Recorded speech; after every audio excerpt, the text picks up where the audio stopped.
Good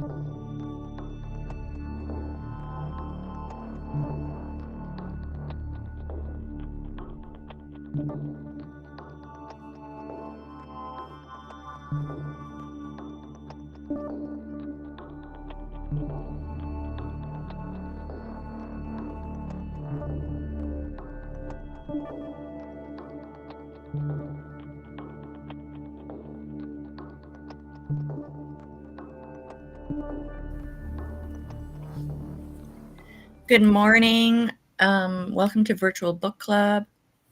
We go live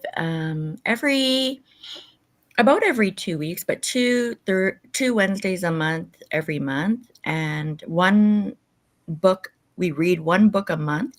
You don't have to read to come to Virtual Book Club. You just need to be open to discussion and hopefully be able to add. Today we've got with us Hal Guerin from somewhere in Florida. And we've got Stephen Ng somewhere near New York City. And myself, Benita Lee, in Calgary. So we read The Experience Machine by Andy Clark this month. And I feel like it was different than any other book we've ever read. And, Aura should be here because wasn't this Aura's pick? I have to go back and verify that, but I think you are right. Right. It's an interesting book because the book traverses various fields, including philosophy, cognitive science, psychology, neuroscience, machine learning, medicine, and psychiatry. Quite the hodgepodge. Hmm. I mean, I guess the summary really is that, how we say your past experiences create your current reality. Andy Clark just goes about it reinforcing this idea and showing us the science.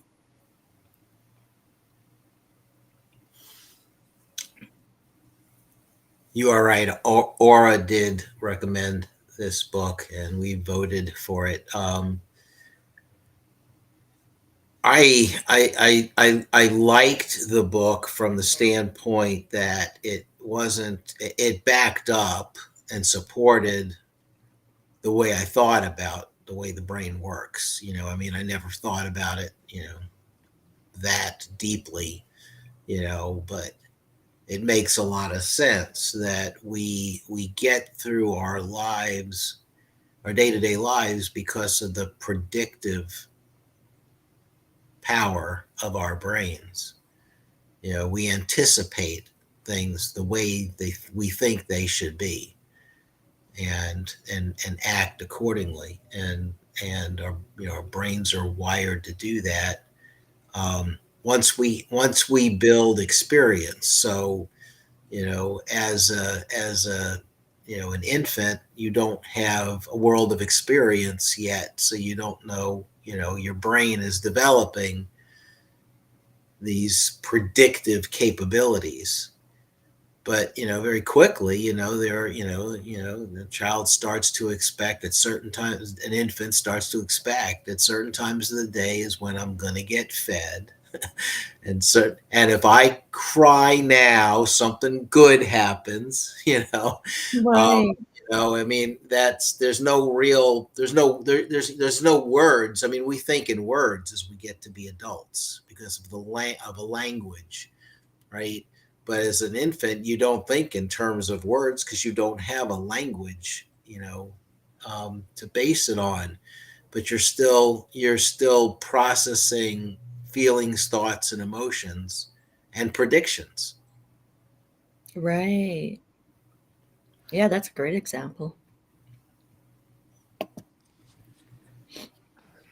Yeah, the infant brains are like are developing, but by all means they are constantly active because they are seeking inputs like sensorily and otherwise, and like they do seek like points of reference to like to latch onto, even if it's not immediately like obvious to you or myself. But once the babies do like live longer and obtain more experiences, then then everything that the author like proposed in the book like becomes more apparent. It just makes more sense in context.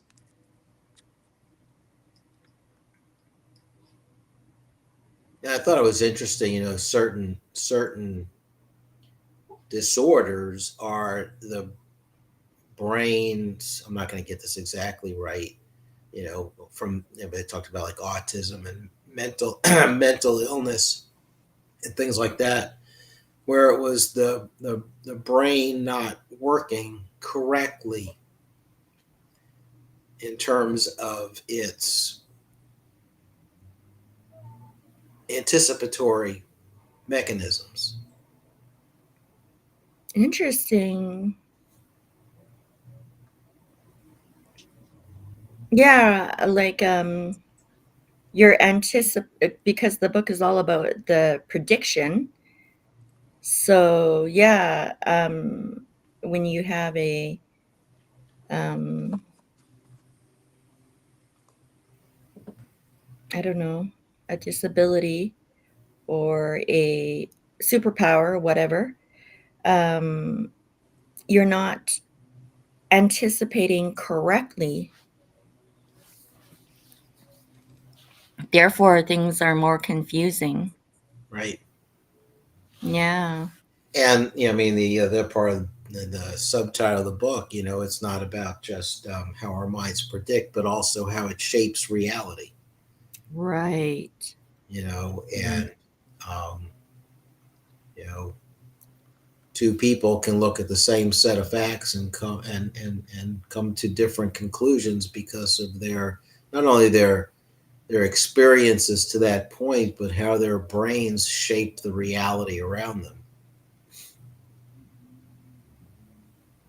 Right. It makes me think of like people, parents who try to protect their children are actually preventing them from having more experience.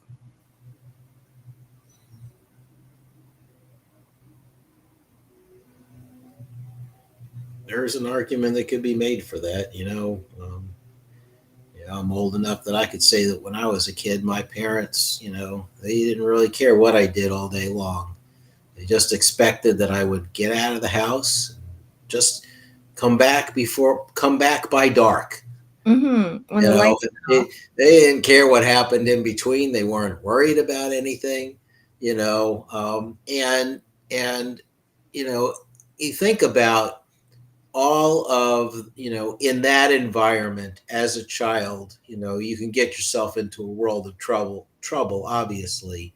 Mm-hmm. All of the experiences that you had, you made me think of this, Benita. All the Mm-hmm. experiences that you have in that environment, because you have to make your own entertainment. Right. You have to create your own experiences. And you learn from those experiences. There's no parental influence. Mm-hmm. Solve problems. Narrow the riverbank so you stay safe. Right. And Mm-hmm. so a hypothesis would be, does a child in that environment end up learning more because they're testing life experiences without other influences. Whereas, parents today, and to some degree, the way I treated my kids, even though maybe not as much as today, are much more protective. Mm-hmm. Today, you know, everything is organized and planned and structured. Right. And Mhm. experience is driven today, through your childhood, I guess I'd say sadly, beyond your friends, sadly, through your social media Ugh, yeah. actions. Yeah. I mean, I don't think the term helicopter parent existed when I was a kid. It started gaining more ground in the 2000s, like when I was in high school. Okay. And now like there's lots of literature, well, scientific literature and nonfiction books about it. Right.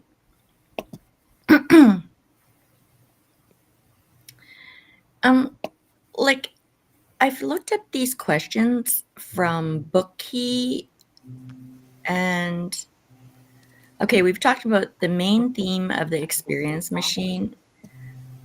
And then why does it find it important? Oh, okay. Do you do you remember like this is a question. So I'm thinking that there was a lot of focus on this, but I don't remember it. How does the author acknowledge the contributions of others in this work? And it says the author expresses deep gratitude to a wide array of experts and colleagues across various disciplines, highlighting their insights and support in shaping the ideas presented in the book. And so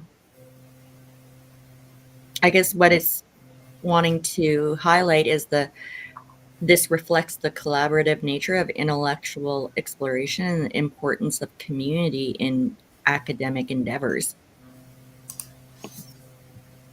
Did you remember like a whole lot of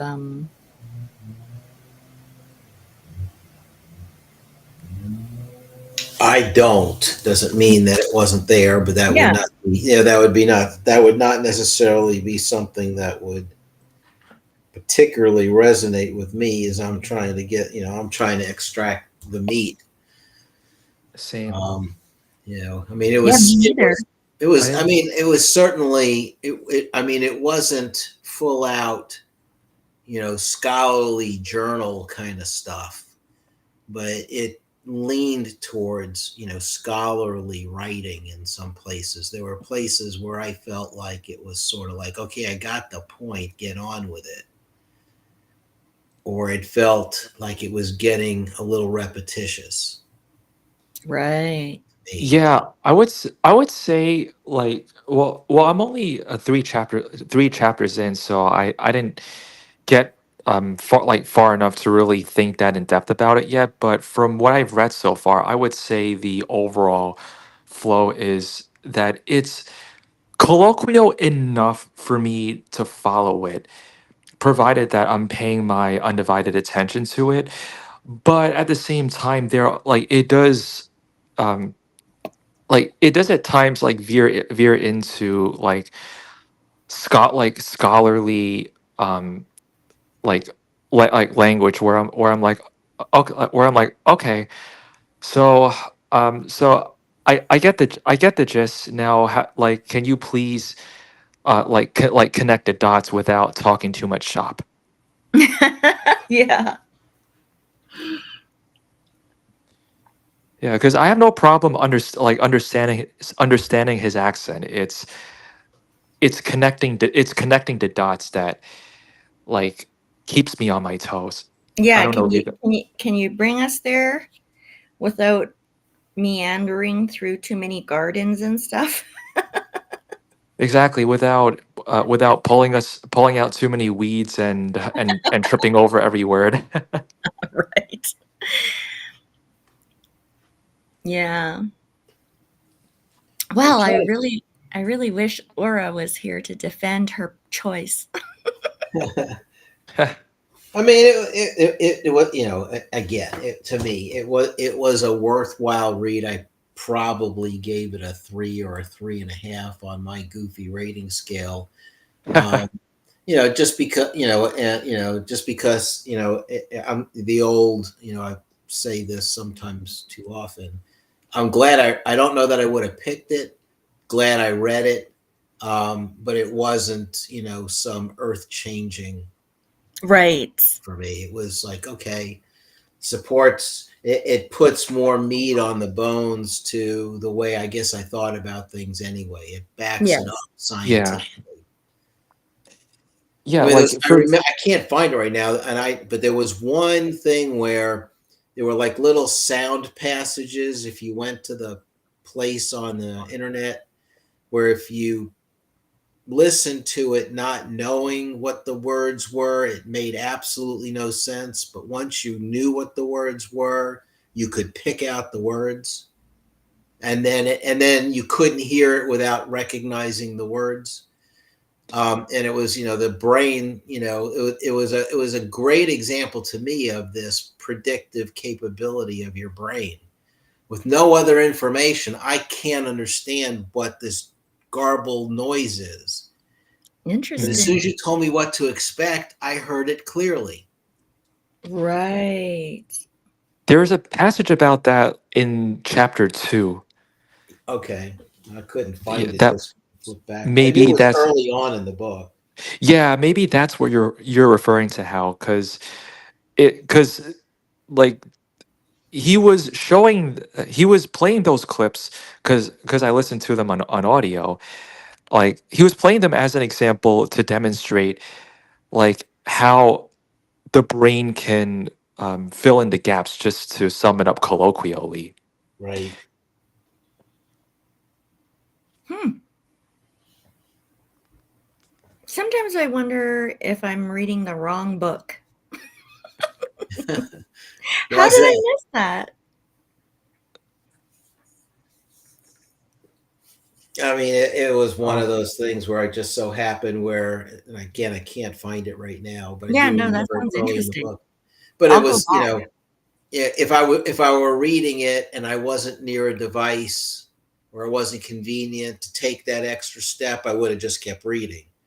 But I just yeah. happened to be sitting in my office here, and I go, huh, that's interesting. Let me go check that out. I was like driving while playing this on audio when I heard it. That would be an inconvenient moment to do that. Yeah, right. Well, I love how you have our book on your windows, your blinds there, Hal. I think you put that there. I think that's just you know, I don't think it's really there.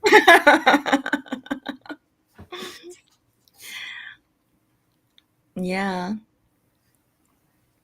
There are books we pick that I'll buy and I'm glad I bought. There are books we'll pick that I come to the I prejudgment of, yes, I want to read it, but no, I don't want to own it. So and yay, my library's got it, and yeah, this is a library checkout. Right. You've been Yep. happy with your picks so far that There are well, a couple I that haven't. I've read, and then I go, I do want a copy of this, and I'll buy a copy after the fact. But I've um, done that twice this year. I think Yeah, which that's one was it with?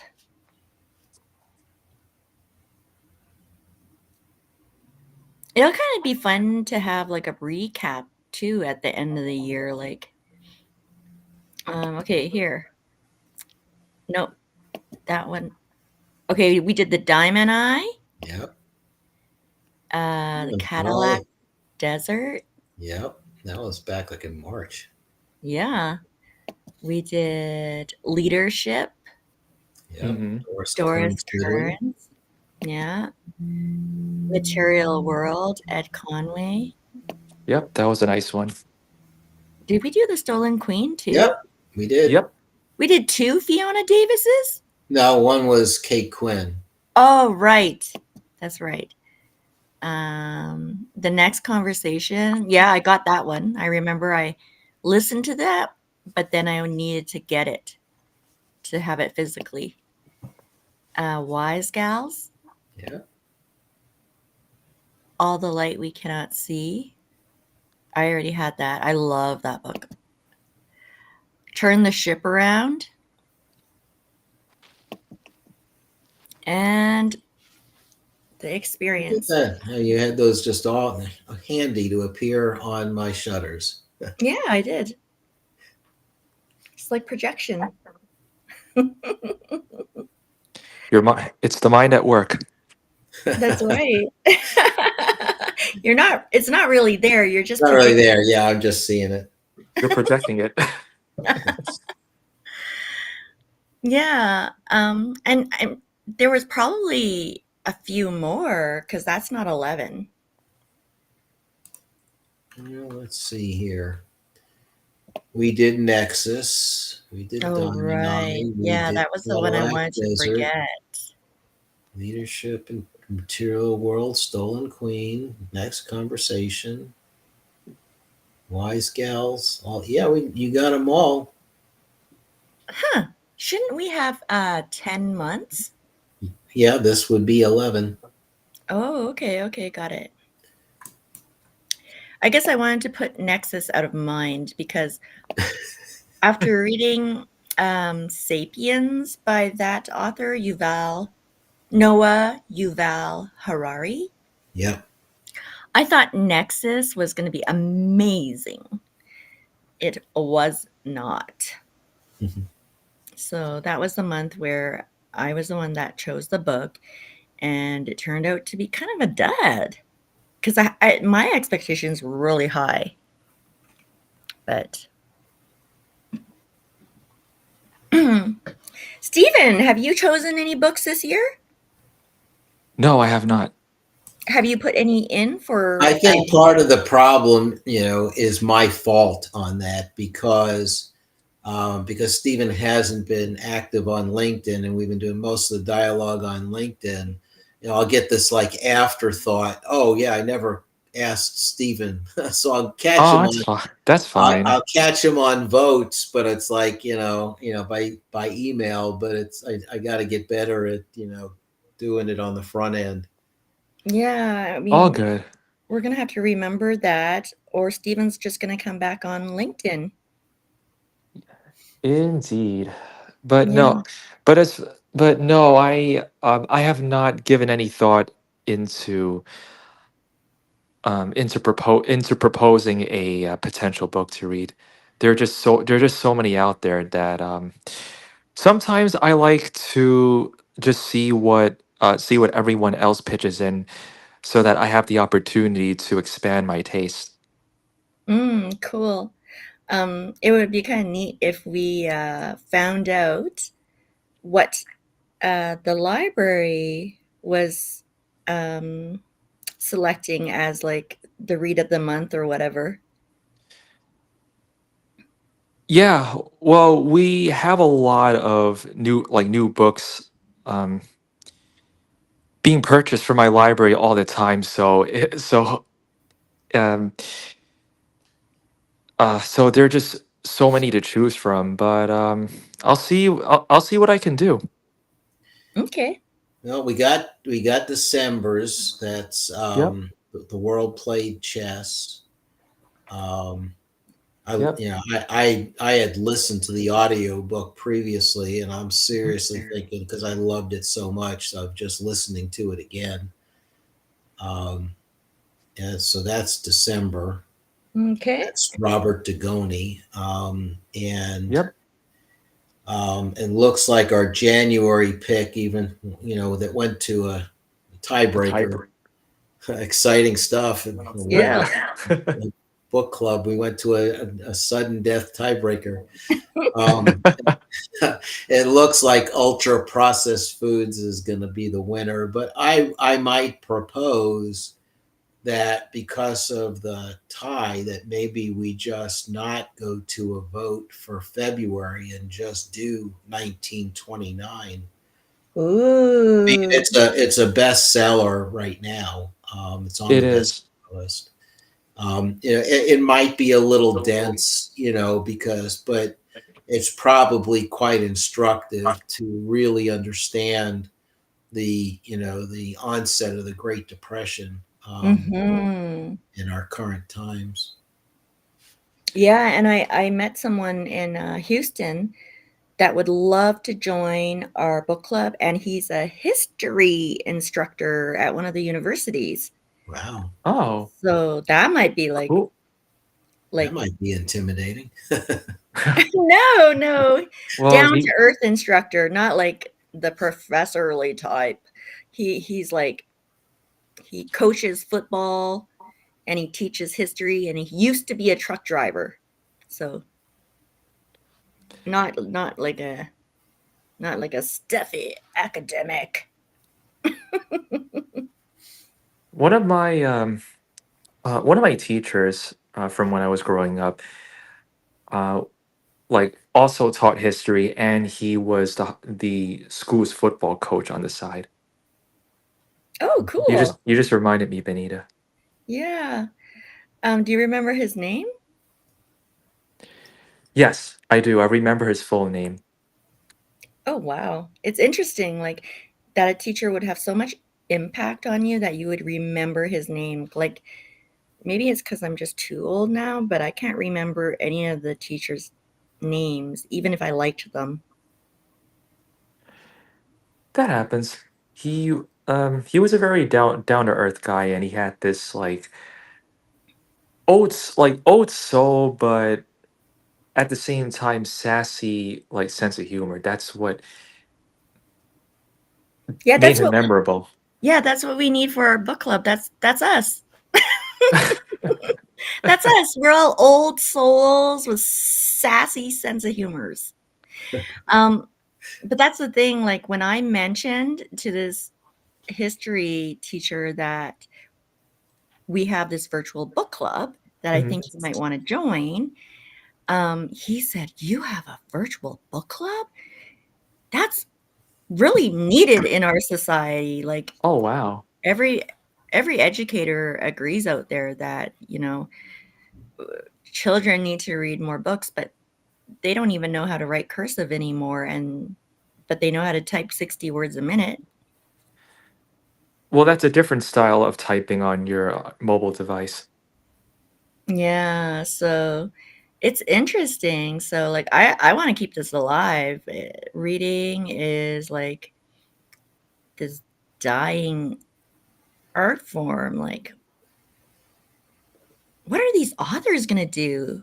Like why do people continue to release books when no one reads? Isn't it interesting? Well, I think there's well, I mean, there's Stephen's going to give a better answer than I will, but I'll give it a quick shot. I think there's three categories of authors. There are those that are prolific, and they have a following. Yeah, You know, like so Stephen King, John Grisham. right, right, and so they develop a character that the character has staying power, and they get into writing a series of 10, 15, 20, 30, 40 books, and the characters continue to evolve and people want to follow them, and they made a living doing that because of their skill and good publicity. you know then there are the scholarly types that are in the publish or perish type of situation with schools and Oh, things like right. Yeah, because you kind of have to have published papers if you want to be somebody in that world of that, academia. right? And then there are the wannabe authors, and the good news, bad news is that because you can now self-publish, because you can put your book out to e-readers only, and that people follow a passion and realize they aren't able to actually monetize it because they you know the, because you know, you know, if you, I mean, I get the emails of these things like BookBub and all these different things, and the rash of things that are like a free booksy, where these books that look like somebody was just following a passion to write a book, but there's just no in is they have to put the book out there for free because they have no following, Right. or 99 cents. It's like I mean, I think I don't know where Michael Woudenberg has evolved with his writing, but I mean, most of his sales were $3.99 ebook Kindle type stuff. And just Hmm. like friends and It's family. got it's a passion at that point because there's no ROI on it. Right. Yeah, you have to love it. And also, like, I learned from Lorianne LaRocco. She's that author that wrote Trade War. Um, one of like the first books that Virtual Book Club ever streamed online. That there are very few authors that actually make money on their books. Their books are just like a supplementary thing, except for like the John Yes. Grishams, Stephen Kings of this world. Like they actually make money, but you have to be like a continual New York Times best-selling author to do that. That is correct. Yeah. Because a lot because what a lot of people like misunderstand is that is that the cream of the crop authors like Stephen King are are a minority compared to like most other authors, because like you have to experience like continuous like successful sales and unblemished publicity, like in order to thrive like that, where your book is like a substantial source of income. For most other authors, that's not reality. So like the book can be part of a greater strategy to, let's say, if you're entrepreneurial or solopreneur, grow your business, your following, attract new clients, unveil like opportunities that would never otherwise come to you. But but you have to go into it with the acknowledgement that it's it's going to be part of your puzzle, but not the puzzle. Right. Yeah, that makes sense. Yeah, it does. I think also, the some of the authors who have gone on to great success in fiction writing and fiction series got a good publicist and were able to pitch some of the early material for screenplays, Mhm. turn Oh them into yeah. movies, because that amplifies that amplifies the recognition and gets more people to want to buy the books in the future ones that come out.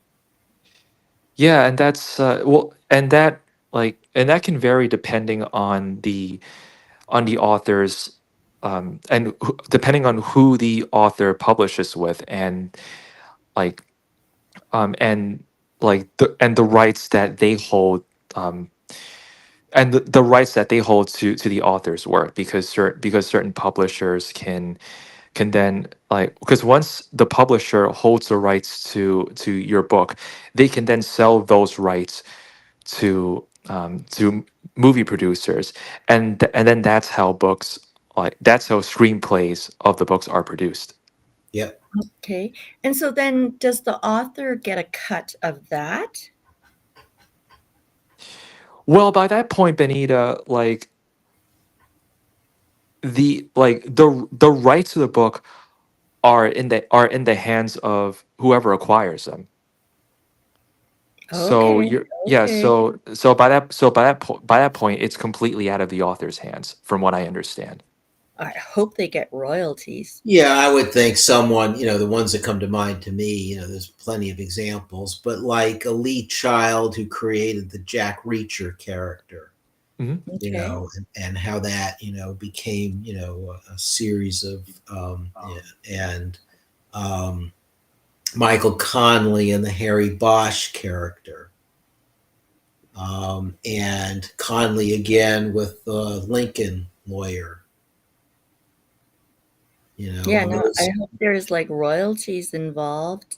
Yeah, otherwise, why would they, agree to having the intellectual property they've created, because that not only should there be, royalties for it built into the contract, but they would have to want some um, editorial input so that it doesn't Right. stray too far from Yeah. the Um, vision of the author. I mean, I would love to see I would love to be on a fly on the wall of one of those conversations where they're like, we want to change the book for Hollywood. And the author's like, yeah, that didn't I even come don't in. think so. Well, so when an author sells the rights to their book to the to a movie producer, let's just say, like from that exchange, from what I understand, they are getting like some money for it, but that's really what's negotiated is like it's that point where like you have to have leverage in order to get as much back from it as you can, just knowing that you are going to completely hand over the rights, your intellectual property rights. Right. Right. Um, like the Harry Potter author, often she gets to sit like she gets an advisory role during the making of her films, if I understand it correctly. I wonder like what's going through their minds when they're watching it being directed. I mean, because I don't know, like something that you write doesn't I mean in your mind's eye you imagine it to be a certain way. I wonder like how vastly different it is when it's put into the hands of a director. Yeah, I mean, just as a consumer, Yeah. more oftentimes, not always, but more oftentimes, if you've read a book and seen the movie, the general reaction was the book was better, right? Mhm. Not, I mean, not 100% of the time, but oftentimes, and so I always, I always want, if there's a book I want to read and it's going to be a movie, I really make the effort to want to read the book first, because if I see the movie, then I probably will not take the extra effort. Um, which makes me think, March, it sounds far away, but it's not that far away. March 2026, if we stick to our pattern, would be our next fiction read after December. And that is supposed to be the month that the one of the science fiction book is going to be out as a movie, Project Hail Mary, by Hmm. Andy Weir. Andy Weir was the author of the book The Martian that what's the name of that actor? Matt Damon played. Born? No, The Martian. Oh, The Martian. Yeah, Oh, where Matt where he got Damon was stranded on Mars and right. figured out how to Oh my survive. And so Andy Weir was the author of that one, and the next book he wrote um, is this Project Hail Mary, and I think I'll never get them straight. Ryan Gosling or Ryan Reynolds, some Ryan is playing the lead role in the movie that's blonde or coming out. brunette? Huh? Blonde or brunette? I don't know. Okay. Do you know which I one? could I could Google it. But even when I try to save energy by Googling things, Gosling. um, oh, Gosling. That's my Ah, favorite Ryan. And I think, are they both Canadian? I forget. Don't know. I But anyway, I was going with that was it would be a great. I mean, I will nominate that book. Doesn't mean we need to pick it for March, but it was one where another one of those. Um, Really, it was. Even if you don't like science fiction, there's some underlying messages to the book about human nature and Yes. um, you know, um, you know. So anyway, Well, no, that's what these sessions are for. Like, if you want to read a book and you want the virtual book club to read your book, you need to be on these sessions selling that book. word You of need to m- word of influence mouth. them. Yeah, that's right. That's Because, I mean, now I'm excited about that book.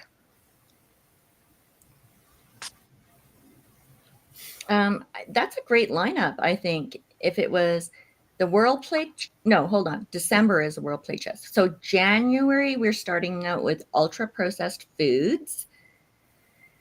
Um, and then I guess with the Haga, no, like the healthcare optimization group, like with like part of Trump's administration, like the healthcare oh people. yeah, okay. That'll Maha, be make America healthy again. Yes, make America Maha. Make America healthy again. I guess like that's going to be a really good book for all the people that are like all Maha want to learn about Maha and want to see what's been written. And then 1929 is going to be a great historical look at like what happened right before the Great Depression. And I mean, I'm really into that. And then, are you saying that February is Science Fiction Month, or No, it's just the release date of that the book? no March. If we keep to our rotation, March would be our next fiction read, and this particular book, Project Hail Mary, is scheduled to be released March 20th, 2026 in the Oh, so we can't do that because it's the month is half over, three quarters over by the time we get to Well, that'll be March. good because that way you're going to participate. You have to read the book, not rely on just watching the movie. Oh, okay. So the hold on. The book is being released or the movie is The being released? movie, the Okay. book, I Oh, have to, I see. I have to find it. It's buried on one of my shelves right now. I think the book came out in 2023 or 2024. Okay, let's do that because I mean the the second book club session could land after the movie's released and then we can have kind of like dissecting the book and the movie. If people, I mean, if you'd have to go to the theater to see it because Oh, it's, it's a major motion picture. I might do that because I remember watching The Martian in the theater and it was a great experience. It was it was published in 2021, and the Amazon rating with over 173,000 ratings is 4.7, and Wow. Goodreads with over a million ratings is 4.5. Wow. Hmm. I like that. I like that. Yeah, let's bring more um participation and engagement through it be watching the movie or reading the book, right? Okay, well, if Sure. we want to make the benefit of showing up, if we want to make the executive decision and not go to some votes, we could have our lineup straight from December through March already figured out. Yeah, let's do that because then we can get everybody on board with this watch slash read in March. Oh, but there's still February to work. No, No, February will February. be 1929. Right, got it. Okay. Okay. Okay, and then yeah, all we need to do is set the dates and then throw it into everyone's calendar and we're good to go. Yeah, so then ideally All in right. March, if we have one conversation before the movie's released, and then for those who can see it, we have the last conversation after the movie's released. So if people do get to, read or the movie, one or the other or both, we can have a good conversation to I like it. close it out. Yeah, What's like maybe. yeah? Sorry, What's go the ahead. yeah? Sorry. What's the full title of the book? Project Hail Mary by Okay. Andy Weir, Weir. Okay. Got it. Okay. Hmm. Yes. Here. Okay. Here it is. I just pulled it up. Right, Okay. and then knowing that we can like the virtual book club can start marketing months in advance, and so yeah, I feel like yeah, that's really cool. And then Okay, 1929 is by Andrew Ross Sorkin. Am I correct? you are correct. Okay. Okay. All Okay, right. and then And I'll then just pick the dates, and then Sorkin's a pretty renowned financial reporter. oh Um, wow. so, hmm I mean, the early reviews on the book are good, but if I remember correctly, without looking it up, it's going to be it's a biographical rendition of what happened. So it's going to be long, and but I think it will be an important read. So I'm glad. I think it was Yulia that actually Oh nominated. really? I thought that one was Ference. I No, saw Ference Yulia. Ference Ference nominated the Genghis Khan one. Oh, that's right. I like that one too because Genghis Khan is really the first trade salesman. well, because of the empire that he created. Right. It was a trading empire. Um, but yeah, uh, Yeah. back to Yulia. I saw her for the very first time. She came to the ICPA virtual networking event we had just Mhm. before this book club. So I saw her for the first time, and when I saw Michelle there too, and Michelle said, "Oh, I got to run because I have a 1 o'clock." I was like, "That 1 o'clock better be virtual book club."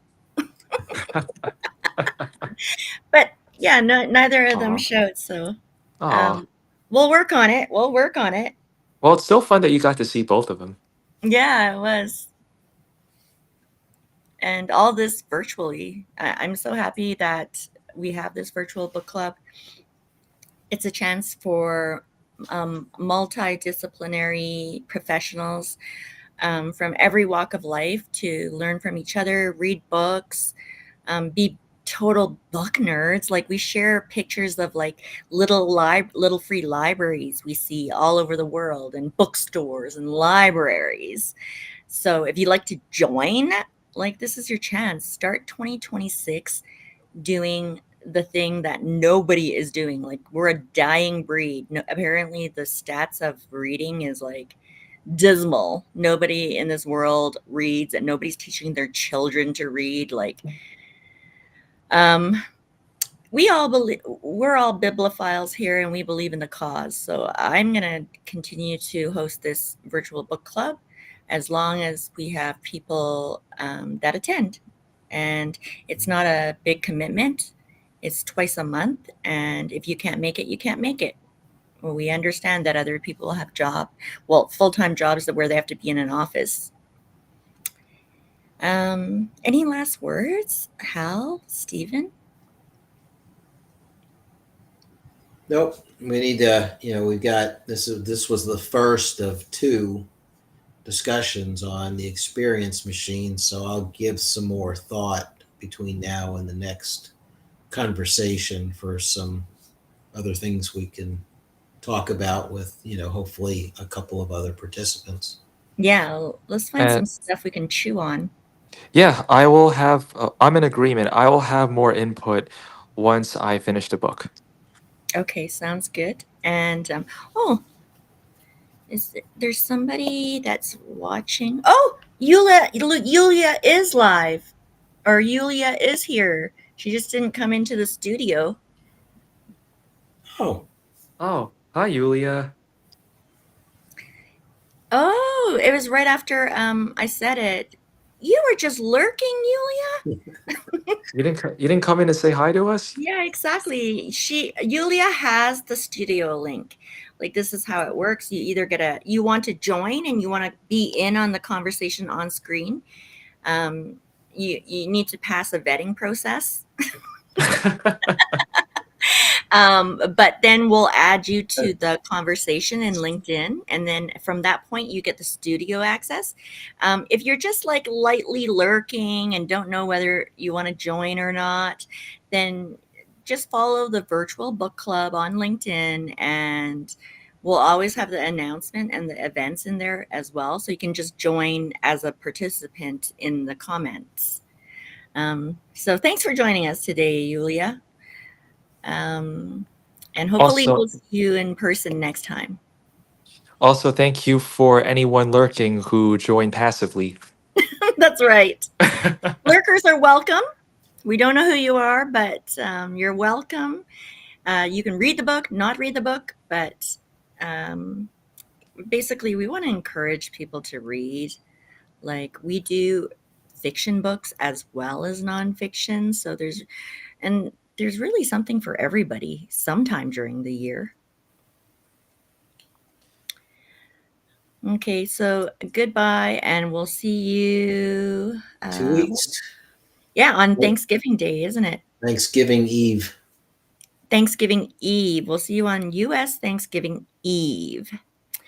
And then we'll wrap up the experience machine. And next month's book, if you want to get a head start, is The World Played Chess by Robert Dugoni.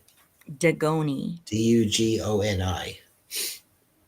I kind of hope that it's going to be like how we all got hooked on The Queen or whatever on Netflix. And maybe something like that. But I get the feeling it's a heartwarming book that'll get you ready for Christmas, even if your heart's not warm. Yeah, I mean, we got a couple of minutes, from my recollection, because I did read slash listen to the book a couple of months ago. I mean, it's set in 1979. This 18-year-old graduating high school senior needs to find work over the summer months so that he can afford to go to college. And he gets a job on a construction site, and he works with a 30-year-old Vietnam vet who's suffering from PSTD. And the conversations that they have really ends up preparing this 18-year-old with wisdom on how to be a father, a husband, a parent, and the if you do the audiobook, which I would actually recommend, the author narrates the 18-year-old's role, and then as he becomes an adult, and a different actor does the Vietnam vet voice. So you get, dialogue, as opposed to just one voice carrying you throughout. It really is a powerful. It's a fiction book. It's a historical fiction because of the setting, and the realistic experiences that the vet shares of his experiences through a diary he writes, of his time in Vietnam. It's a pretty powerful book.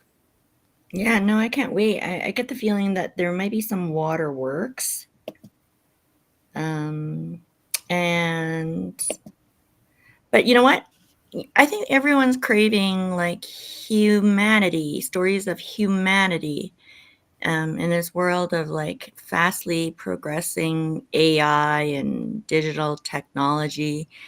Um, the human stories are what we crave, I think, and connecting um, through any means, I think, is really the important thing for everyone's health. Um, yeah, especially going into the holidays. Yep. Yeah. Hmm. So we welcome everyone, and we'll see you at the next virtual book club, which is November 26th. Right. U.S. Bye, guys. Thanksgiving Eve. That's right. Thank you. Thanks, Right. Hal. Thanks, Bye. Stephen. Thanks, Thanks, Julia. all.